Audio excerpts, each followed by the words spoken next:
ৰঙালী বিহুৰ প্ৰাক্ষণতে SMB প্ৰডাকশ্যনৰ বেনাৰত মুকলি কৰা হ'ল বিহুসুৰীয়া গীত বৰা চাউলৰ আঠা। কণ্ঠশিল্পী কুমাৰ সোণু আৰু ৰশ্মি গগৈয়ে কণ্ঠদান কৰা গীতটি শুকুৰবাৰে আনুষ্ঠানিকভাৱে মুকলি কৰা হয় মহানগৰীৰ মাছ ষ্টুডিঅ'ত। ৰাজগড়স্থিত মাছ ষ্টুডিঅ'ত এই গীত মুকলি অনুষ্ঠানত উপস্থিত থাকে সংগীত পৰিচালক অজয় ফুকন। বৰা চাউলৰ আঠা শীৰ্ষক গীতটিৰ কণ্ঠশিল্পীকে ধৰি কেইবাগৰাকীও বিশিষ্ট ব্যক্তি। গীতটি আচলতে অসমীয়া আমাৰ বিহুসুৰীয়া আধুনিক গীত হয়। গীতটো আমাৰ কথা সুৰ সংগীত আমাৰ নীলোৎপল শব্দ তেখেতৰে গাইছোঁ মই আৰু ৰশ্মি গগৈ। বাৰু বিশেষ একো নাই, বহুত ভাল গান, সংগীত ভাল হৈছে, গতিকে ৰাইজে খুব ভাল পাব। আশা ৰাখিছোঁ মই ৰাইজৰ পৰা মই সঁহাৰি পাম বুলি। নমস্কাৰ, মোৰ নাম মৃণালিনী কলিতা।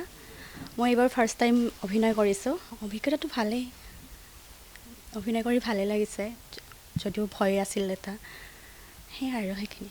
আজি আমাৰ মা ষ্টুডিঅ' প্ৰাংগণত ইতিমধ্যে অসমবাসী ৰাইজৰ ওচৰলৈ সোণু আৰু ৰশ্মি গগৈৰ কণ্ঠত বৰা চাউলৰ আঠা এই গীতটি আনুষ্ঠানিকভাৱে মুকলি কৰা হৈছে। আৰু গীতটিত আচলতে তেখেতসকলে বহুত কষ্ট কৰিছে, খুব ধুনীয়া এটা ভিডিঅ' কৰিছে আৰু এটা টীম হয় SMB প্ৰডাকশ্যন, তেওঁলোকে টীম হৈ এটা ধুনীয়া কাম অসমবাসী ৰাইজক বিহুৰ আগতে ৰঙালী বিহুৰ শুভেচ্ছাৰে গীতটি অসমবাসী ৰাইজৰ ওচৰলৈ উপহাৰ দিছে আৰু অসমৰ সংগীত জগতত এটা নতুন গীতৰ সংযোজন ঘটিছে।